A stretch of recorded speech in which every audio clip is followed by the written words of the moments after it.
this one and 2 more.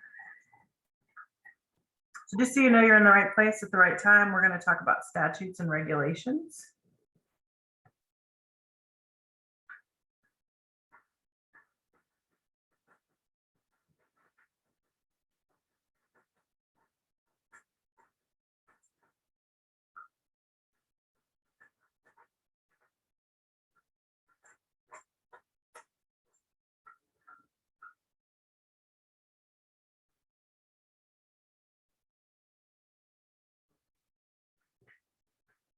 Folks are still joining, so let's give them a couple more minutes.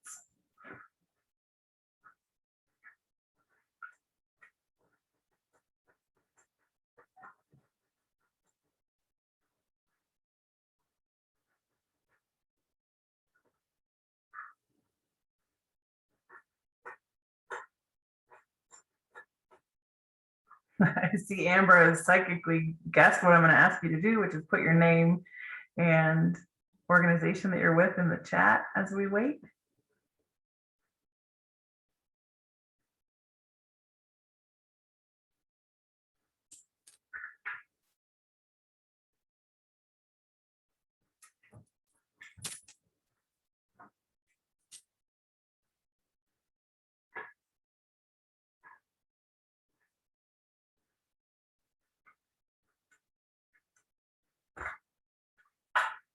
All right, looks like folks have been slowly stopped, continuing to come in. So if everyone could put their name and organization in the chat, just so we know who's here for posterity and everything else. So what we're going to talk about for the next hour or so are statutes and regulations. So the concept for this work group was to think about regulations and statutes that could be changed. And we could pull up some of them, or we could pull up some statutes if that's helpful. My fear is folks might just fall asleep because some of them are a bit dense.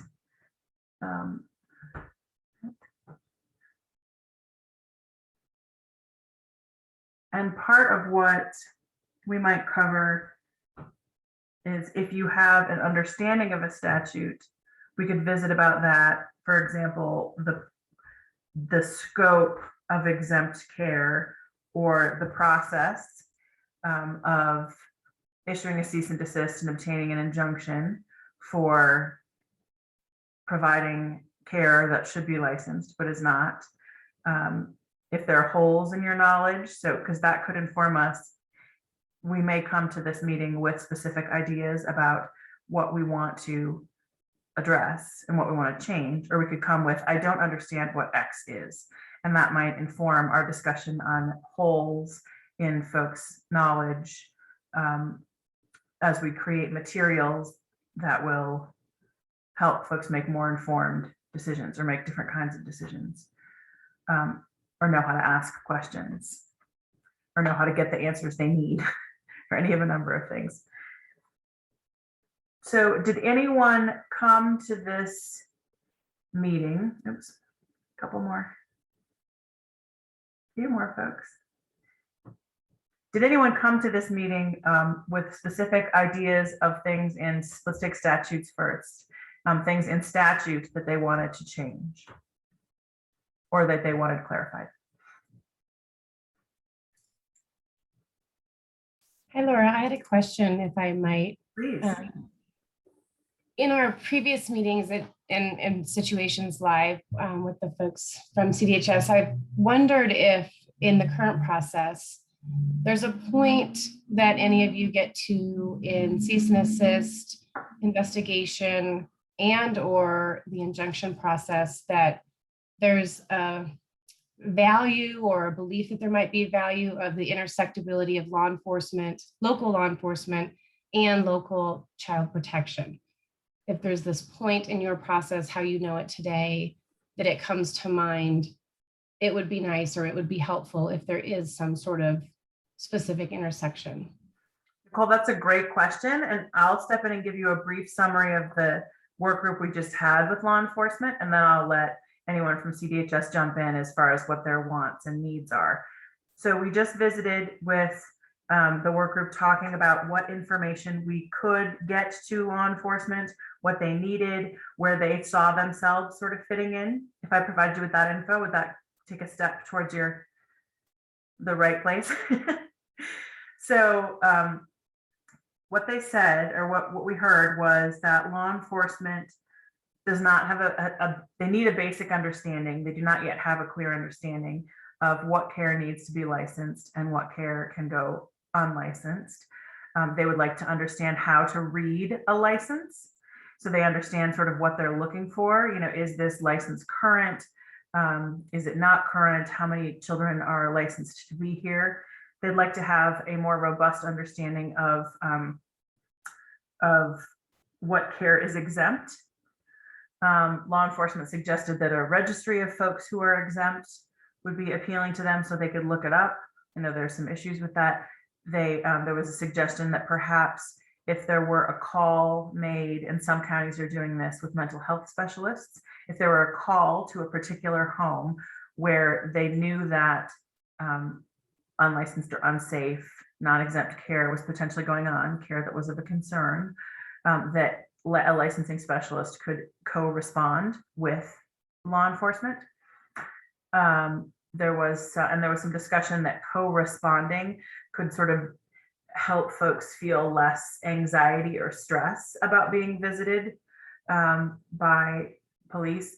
There was not a significant interest in having police be the first sort of line of investigation or sort of heading out to a home, but rather if a first responder were already at a home for any number of reasons, they would be able to see, you know, have in their head, these are some things I can look for to determine whether this is something that needs additional investigation, right?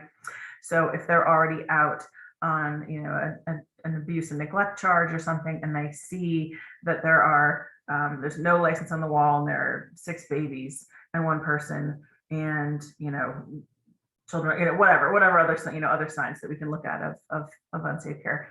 Or there appears to be some, oh, don't go in that room from the provider, you know, or whatever it is, then that might be a reason for them to call in. Their suggestion was that when they have to CAM, whatever the system is, into which police officers put in information that goes back to general dispatch, they would include, you know, I went to this address, spoke to this person, I have this concern, you know, there appeared to be a large number of children in care, or there, you know, whatever the concern was. There was a California child care license on the wall, but no Colorado license. I called this hotline, or I sent an email to this person. And then, so that just would confirm that the department or the division in charge of enforcing whether whether care is appropriate or not was notified, and that's sort of where they left it. They had specific suggestions about additional suggestions about the kind of content that they wanted. And then they said that information in a video format that was online would be appealing. And then it would, perhaps supervisors would have a bit more training on the why these regulations are what they are, but that line personnel did not necessarily need that. And they shared with us that in Colorado, with the exception of a few private EMT companies, most EMT work is done by fire personnel, and a good place to start with sort of the bigger firehouses, not because those metro areas are somehow more important, but because they provide a lot of the training for the smaller volunteer, you know, services elsewhere. So we get some of that low-hanging fruit and then go down. That was probably more information than you wanted, but did it get to where you needed it to go? Okay, thanks. I couldn't be in every group, but that sounds like a really good conversation. Yeah. No, of course you can't. No. And the plan is that these work groups, I'll prepare a summary and we'll sort of deliver the highlights of each group back to the larger group. And then we'll again break down, whether we break down in these same work groups or others. Once we have all the information, we'll identify sort of what the big questions are to address in the group meeting. But it was a very robust and very productive conversation. All of the meetings so far today, I've been dazzled by the level of participation, the civility, and just the professionalism that folks are bringing to the table. So I appreciate that.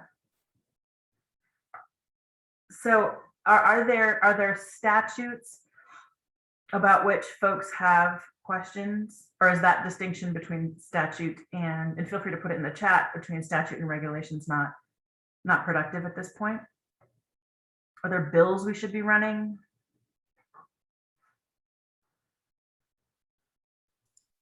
I'm interested, Laura, in, and maybe this is a different group, but I guess the value to support those that are exempt Mhm. from childcare. And then obviously there would be no authority from Department of Human Services necessarily over them. In addition to, and again, I think the advocates have kind of highlighted that exemption and unlicensed care is still something that's really valued and needed. Mhm. And I didn't know if there was a lot of conversation or has been any conversation around that.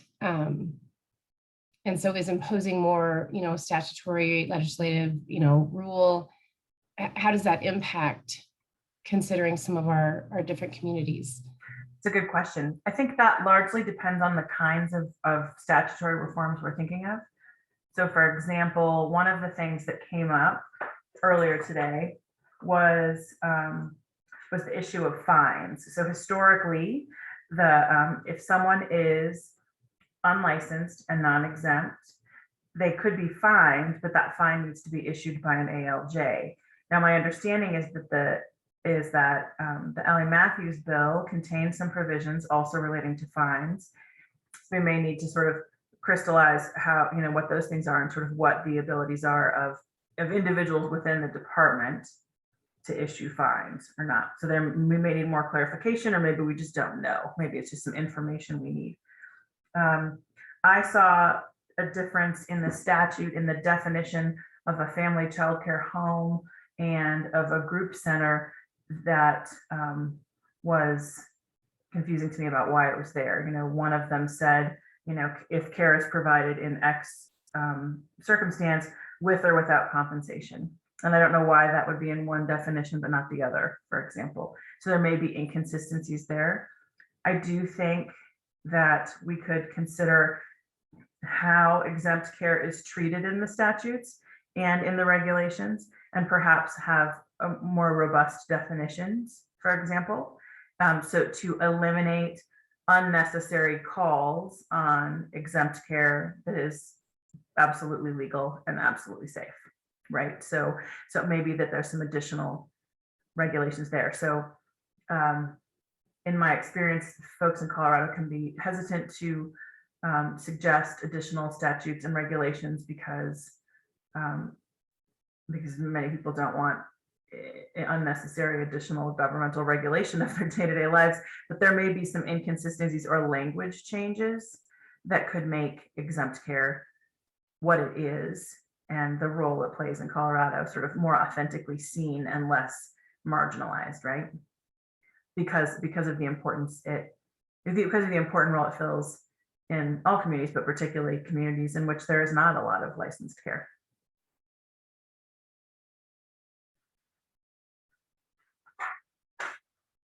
And then regulations, we could visit about that. Are there specific regulations that folks wanted to discuss? Or is there another reason that you're in this meeting and things you wanted to talk about?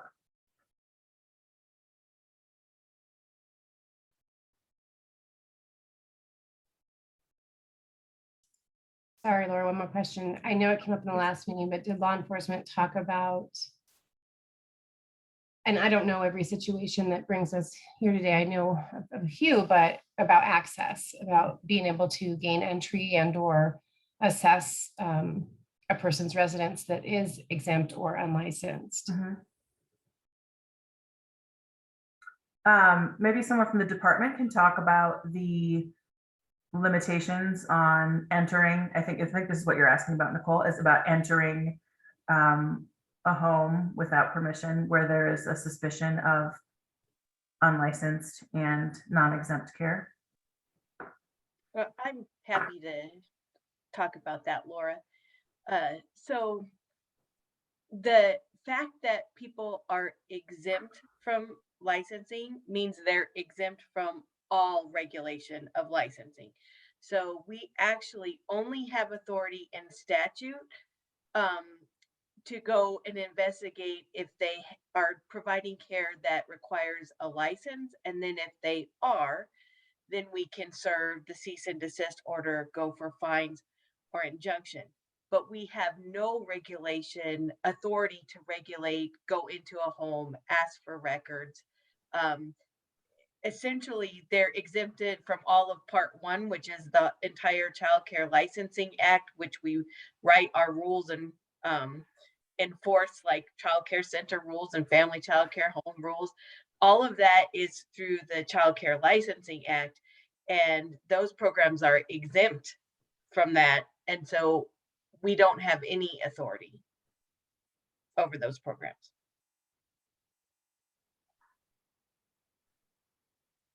So I think it's good to clarify too, even when we get complaints on exempt or unlicensed care, like our complaint, even though we will take as much information as people will give us, if they go out and say, you know, that this provider uses spanking kids instead of positive guidance strategies, we can't investigate that. All we can investigate at this point is whether they meet a statutory exemption and do not need a license, or if they do need a license, and then they're providing illegal care, then we can go through the cease and desist and injunction process.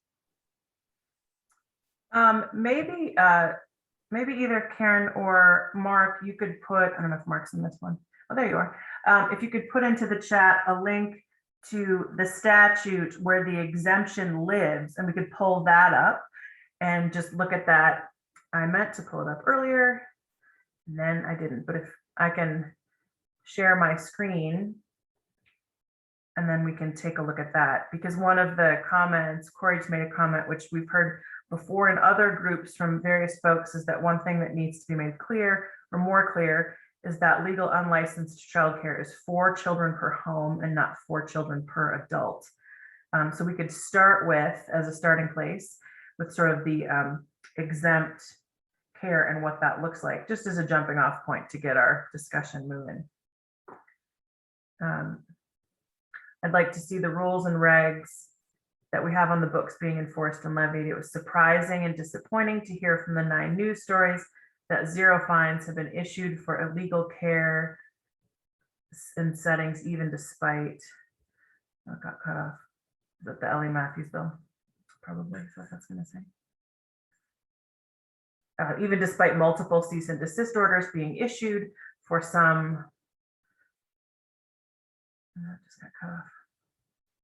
So we could look at the language around the fines as well and see if there's, we can also pull up the Ellie Matthews bill.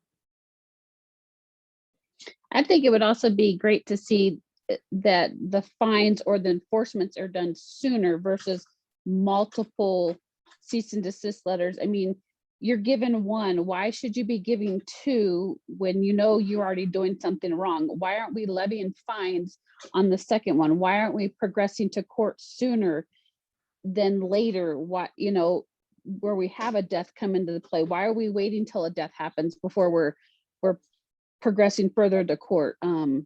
That's something that needs to be looked at in our statutes.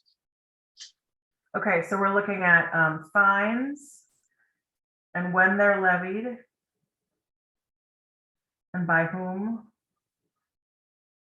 and then also the timeline as far as how long. Is that what I heard?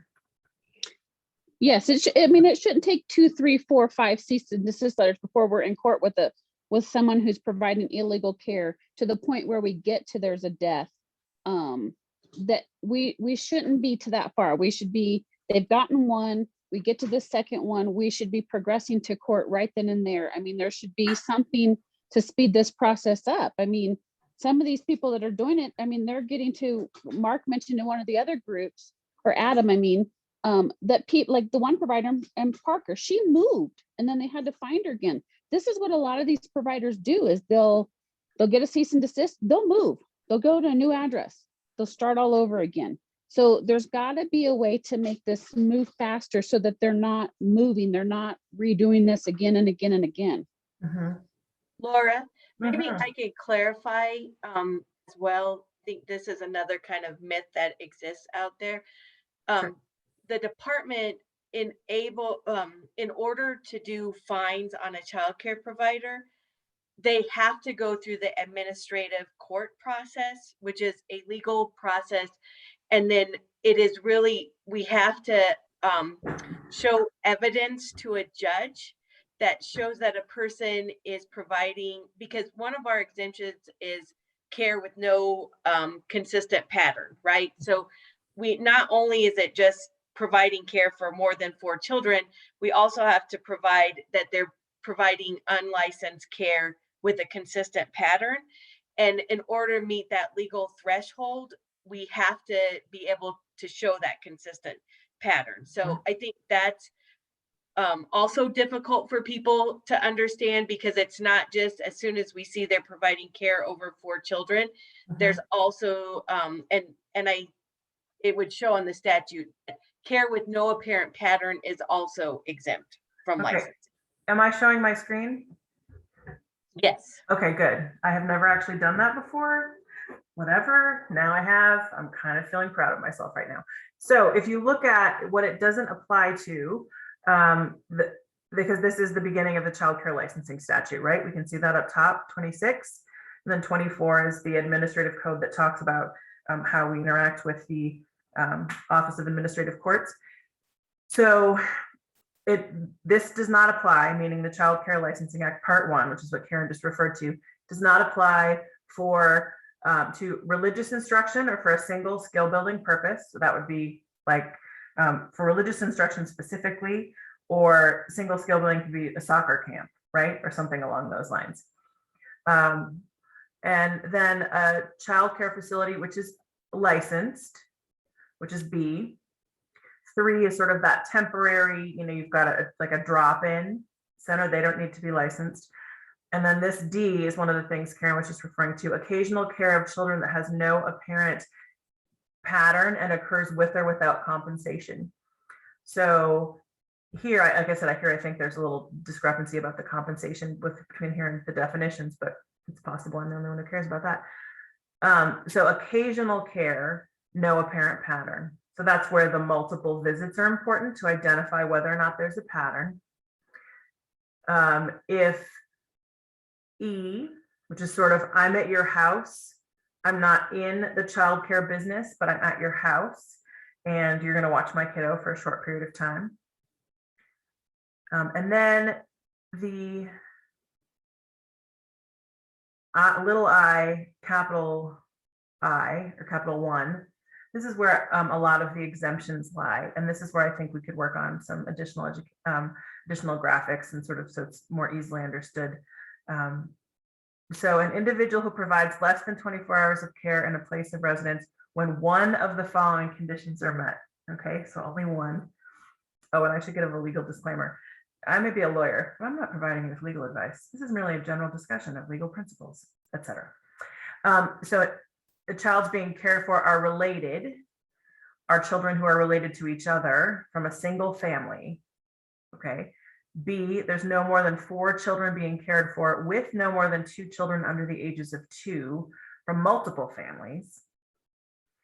And then some extra residences, but I think those are probably the 2 big exemptions. And then you'll see, this doesn't show that it's a change, but that number 1.7, it's on or before July 1st, 2021. Every year thereafter, the department shall report the number of complaints filed against childcare providers who are claiming an exemption. Am I correct, folks from CDHS, that that's an additional piece from the Ellie Matthews bill? That actually was prior to the Ellie Matthews bill. Oh, That July was when 2021? that was the last time when the exemptions were sunsetting. Oh, got it. They put that requirement in. Okay, well, what do I know? Can I ask about the 0.5 right above that they're required to report that they're not licensed or overseen? Is there anything specific tied to that requirement as far as fine sanction? What would make someone enforce that or follow that rule? Don't know. There isn't an enforcement action against, there's not an enforcement action tied to that specific regulation. Now, if we received a complaint and they told us that, you know, the person's not informing us that they did this, it could help bolster our case if we're going through like an injunction case to show that they're not in compliance with the law and not notifying families. So that's something we could suggest or consider whether there should be an enforcement requirement for that particular subsection where folks don't notify. Is that what I hear? Yeah, I and then think that's what, oh, sorry to. go ahead, go ahead. I was gonna say that was something we discussed in another group, talking about, you know, like with the electricians and the plumbers, of having to discuss their licensing. If they're not talking about it, then there's right there saying where it can be enforced. Yeah, but the way this is written, what Karen's saying is there's no enforcement mechanism for this particular subsection, so we could tweak the statute to make sure there was an enforcement mechanism. We could try and run a bill, and then also that one that made it clear or changed who could assess those fines. Mark, did you want to speak just briefly to these folks about what you told us earlier about the electricians? Yeah, thank you. I was in that work group. I was the program director for the electricians and plumbers for about 10 years, and our statutes were quite different. But again, that's what this work group is for. Our inspectors, or what we call licensing specialists, actually had authority to issue fines out in the field. We also had authority to issue cease letters if someone was simply advertising that they were licensed or implying that they were licensed as electricians and plumbers. The electrical term was term protected in our statutes. Therefore, even if an electrician or plumber wasn't practicing, but simply advertising on Facebook or Craigslist, we could seek adverse actions towards those people as well and cease letters. So one of the benefits of a work group like this and of folks like Mark who have experience in other industries is we can look at models used by other industries and see if that might benefit us.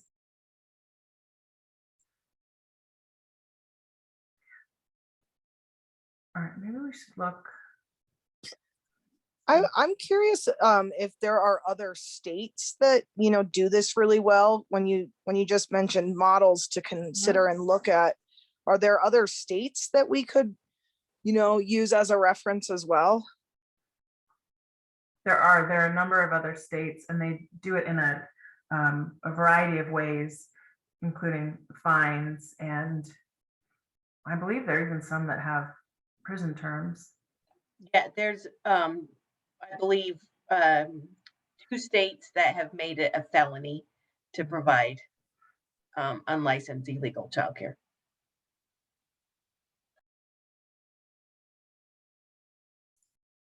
I would offer, I think, kind of like Alma was saying, is it's a continuum, right? Like, is it like so many strikes, or, I mean, I think there's some that really may not know or were uninformed or didn't realize that there's some rule promulgated that they should be knowing and advising people of. And then there's the chronic and repeat offenders that perhaps there is an opportunity to look at the more severe situations, right? Like the more kids, the more, you know, illegal kind of activity that it could be criminal. Yeah, so we could look at, there are 2 places in the statute, which if I can find them. It's about trails that talk about potential penalties. See if I can find those.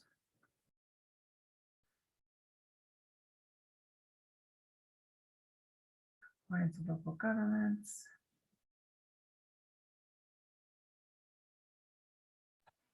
Laura, while you look at that, I'd just like to let everybody know too that our cease and desist letters are posted on our website as of today. So they Oh, that's went, exciting. yeah, the spreadsheet is now on the Colorado Shines website where people can search cease and desist orders. If we could put that into the chat as well, Sure, I will do that. that would be great. Okay, so this is here's the statute. It talks about the standards, medications, foster care homes.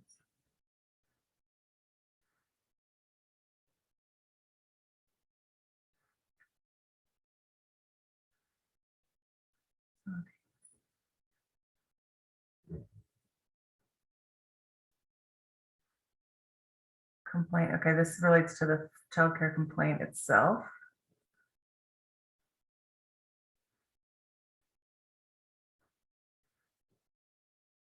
That's fines.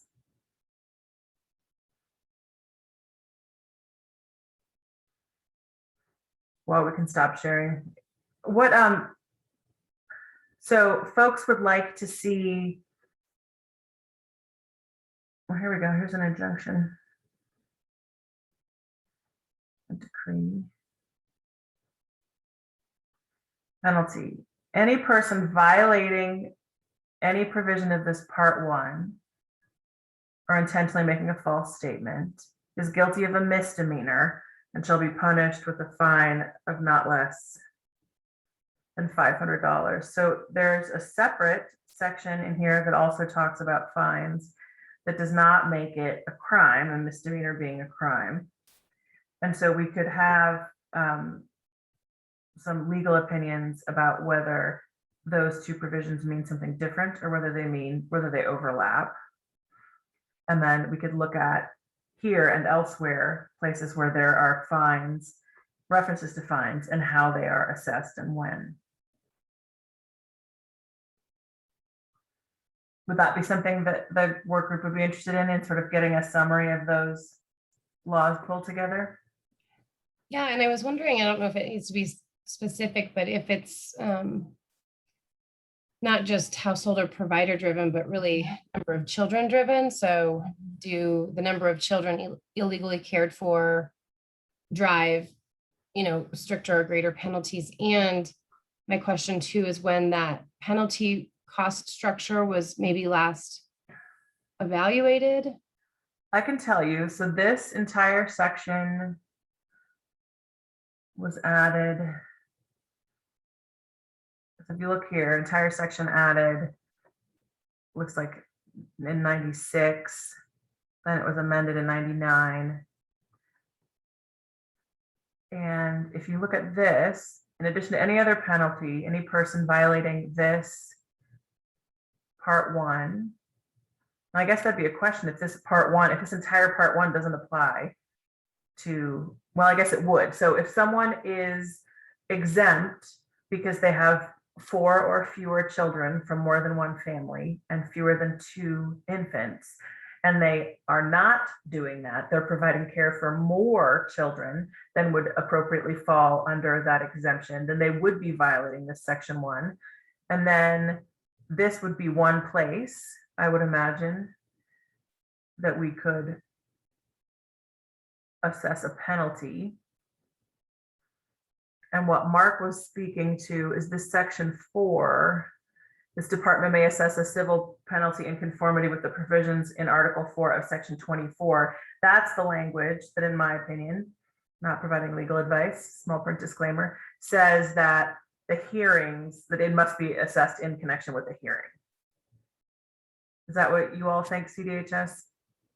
Yeah, that's what the Office of Attorney General guidances or opinion.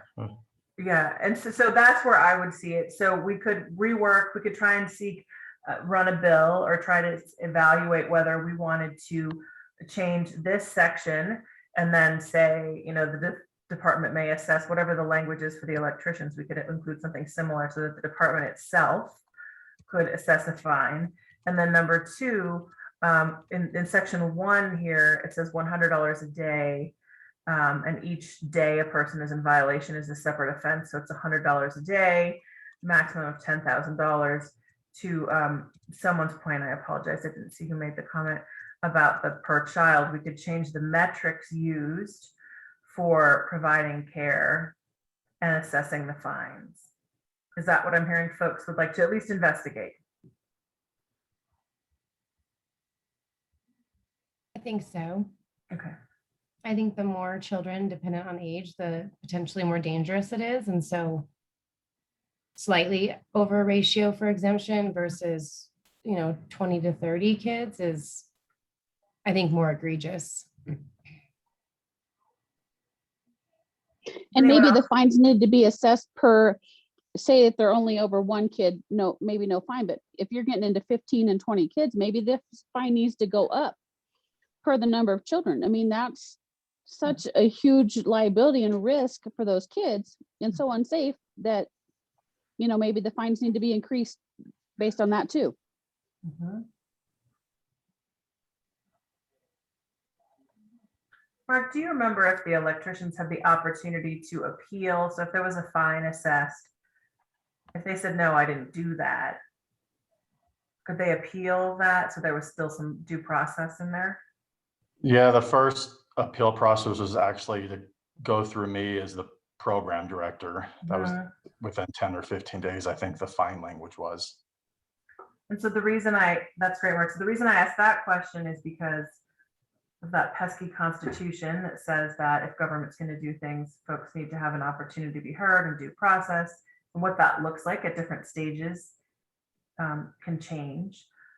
But we want to make sure that because human beings make mistakes, if for some reason a fine was assessed in error or misunderstanding, perhaps, for example, the definition of, it really truly was one family instead of multiple families, and there was confusion there, then that provider should have the opportunity to say, no, I truly am exempt. This was a misunderstanding. So that's why I asked that question.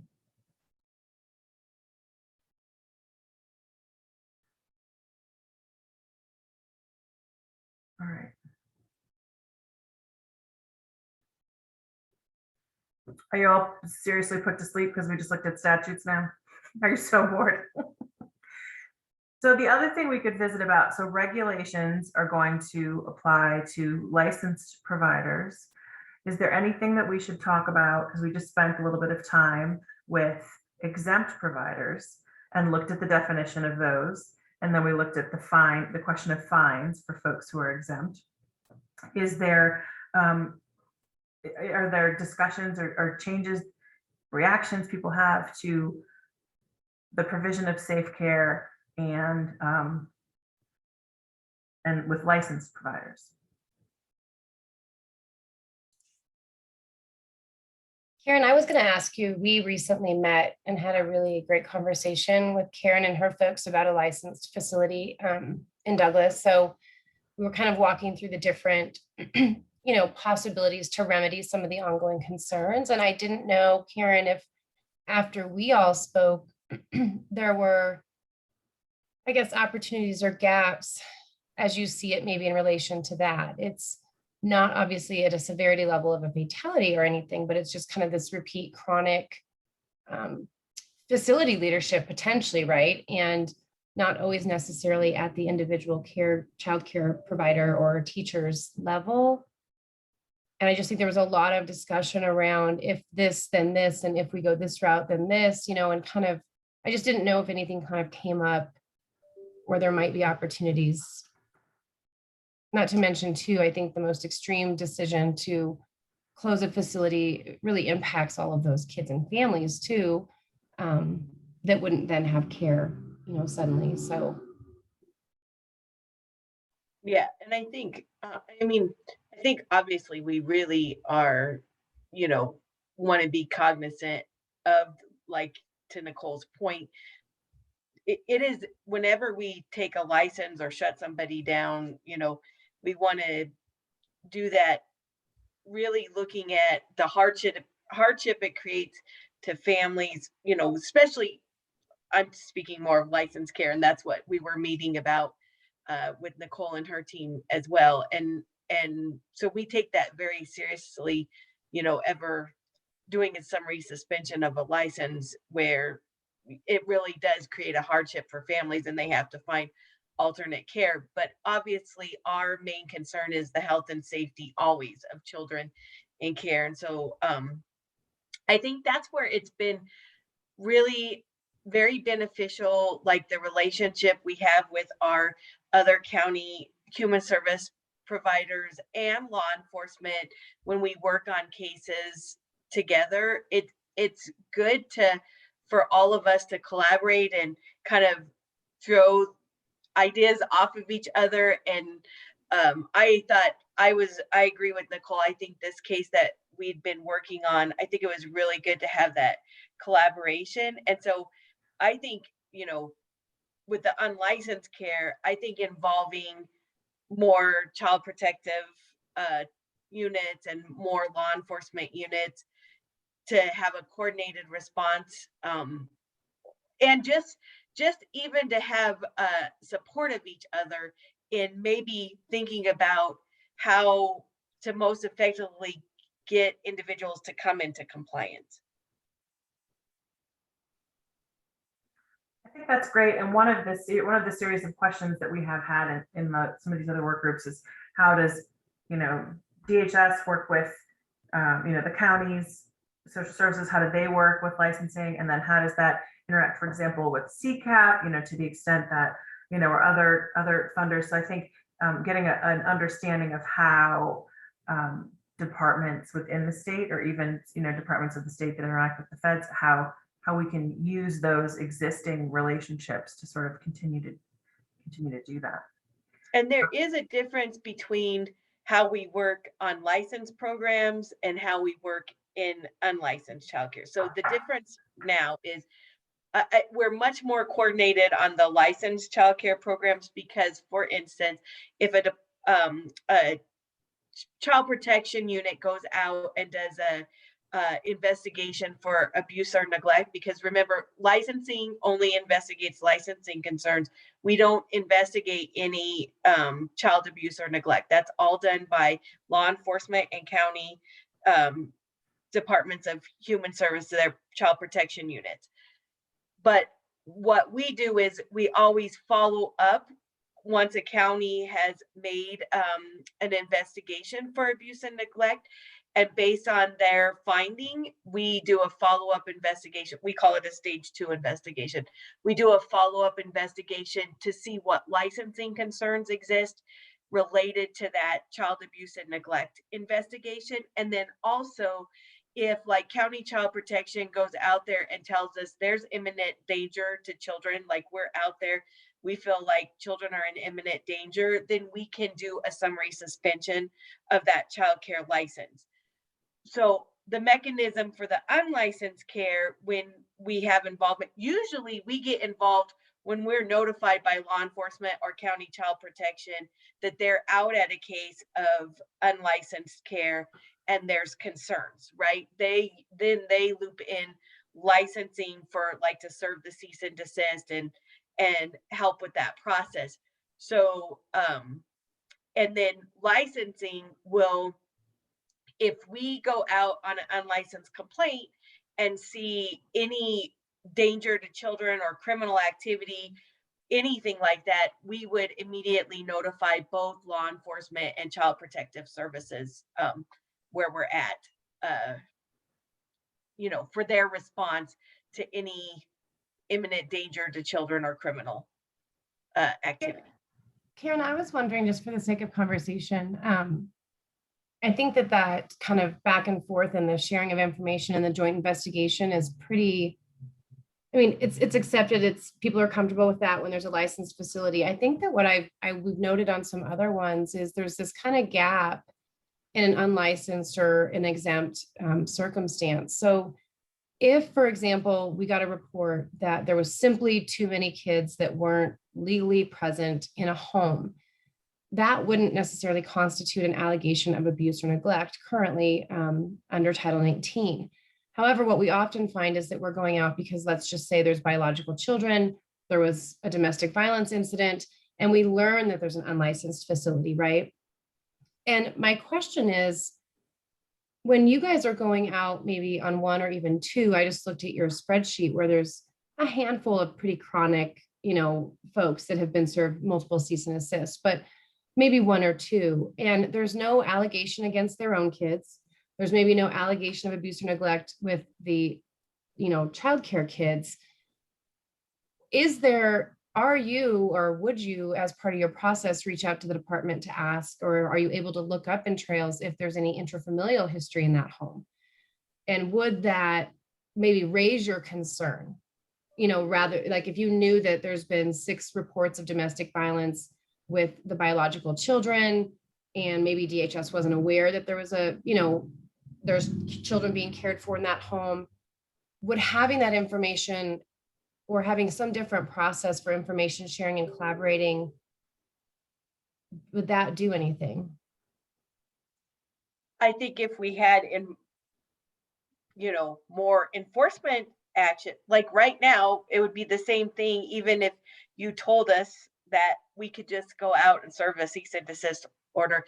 And I would like to say, maybe I can clarify too, like even on our cease and desist that are posted now on the website, just because they were served a cease and desist does not mean they were providing illegal care. Our current practice was to provide a cease and desist order every time we did an unlicensed complaint, regardless if somebody they could have been meeting an exemption. And so that's one thing to clarify. Just because they have multiple listed on there does not necessarily mean they weren't meeting an exemption. Okay. If they do have multiple on there, you may go on our website, we post injunctions. And so some of the people who are going to be listed on there have injunctions with us. So we have went through that legal process. They're still listed on the spreadsheet as having cease and desist orders, but we do have injunctions against them. And then if, they violated that injunction, we'd be taking additional action. But I just think that's a point of clarification I wanted to make to people. We have changed that process, or I should say in the midst of changing that process, where we'll be serving an informational flyer if we don't see illegal unlicensed care, and only serving the cease and desist when we can verify it, because that's been very confusing to people. And it was confusing in the news stories that came out. And so we want to make it very clear to the public when we see illegal care and when we don't see illegal care. But in the past, we had done that to provide them proper notice of the law and their due process to comply, make a meaningful opportunity for them to comply with the law. So that's why it was done. So we will still have the law in our nice packet for people, but it will be a clear distinction when we see unlicensed care, illegal unlicensed care, and when we see unlicensed care that is exempt or we can't confirm any illegal.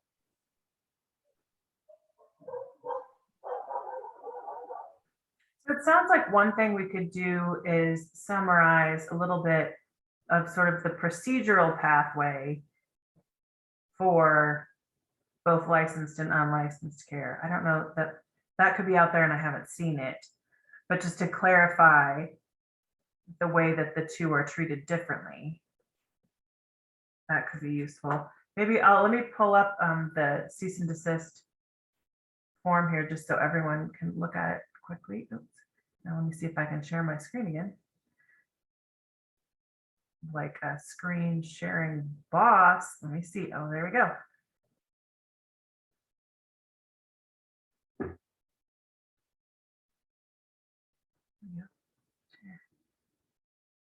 It's like I've been doing it my whole life. Okay, so these are unlicensed provider names, location, complaint, and then a number of them. So it looks like most fall into the 1, and then after that, can identify those who have more sort of chronic issues. Laura, I also just put into the chat where people can go to look at our public notice information, where we have summary suspensions and license revocations, denials, and then closed for summary suspensions. So if people, Let's look at that too. Yeah. So recently closed.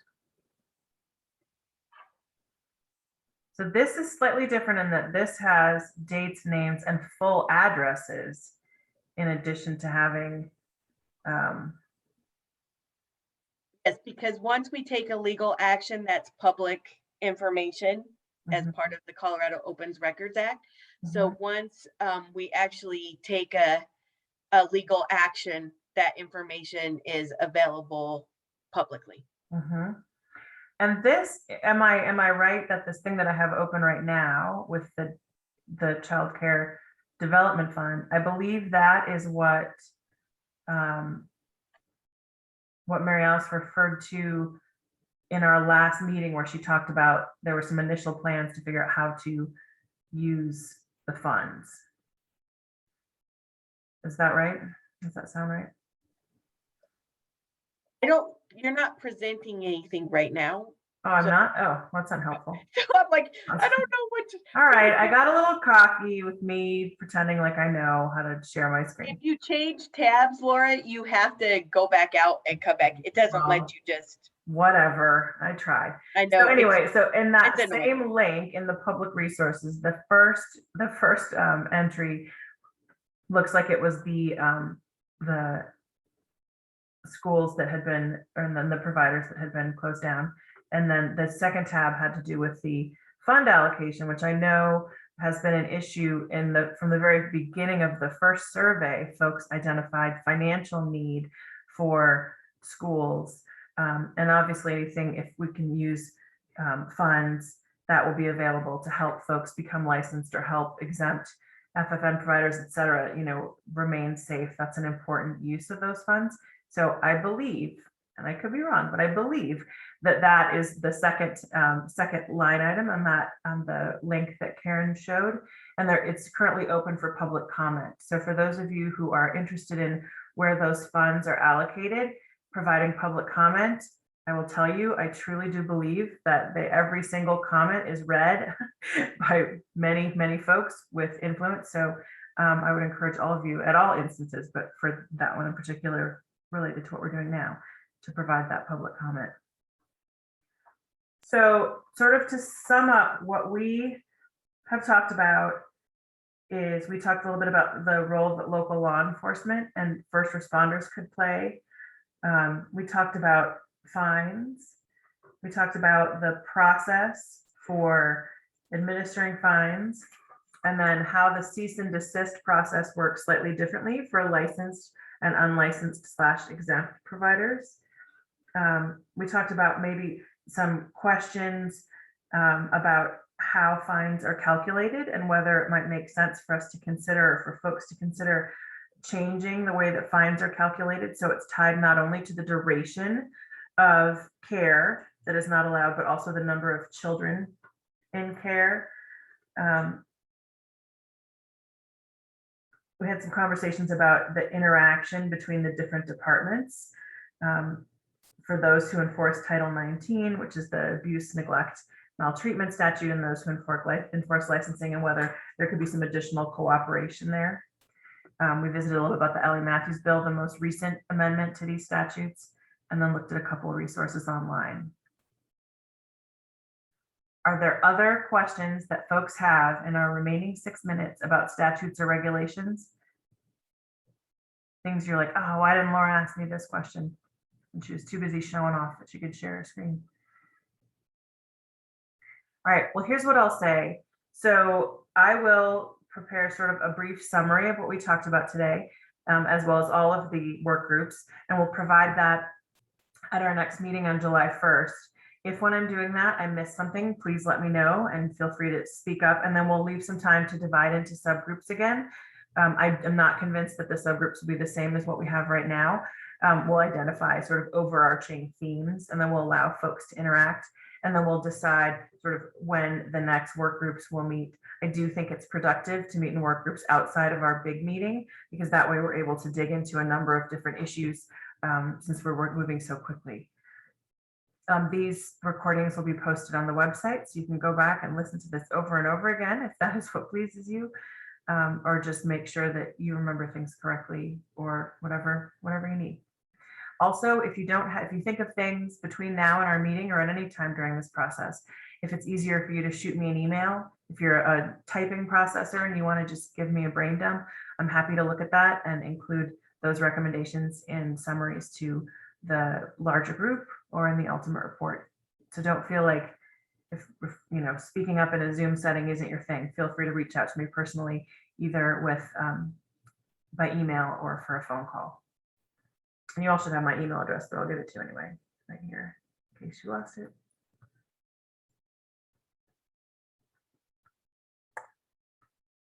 And if there aren't any further comments, then I will say enjoy the rest of your afternoon, and I'll see some of you at 4:30 and 6. And the rest of you I'll see on the 1st of July. Thanks, everybody. Hi, everyone. Thank you, Laura.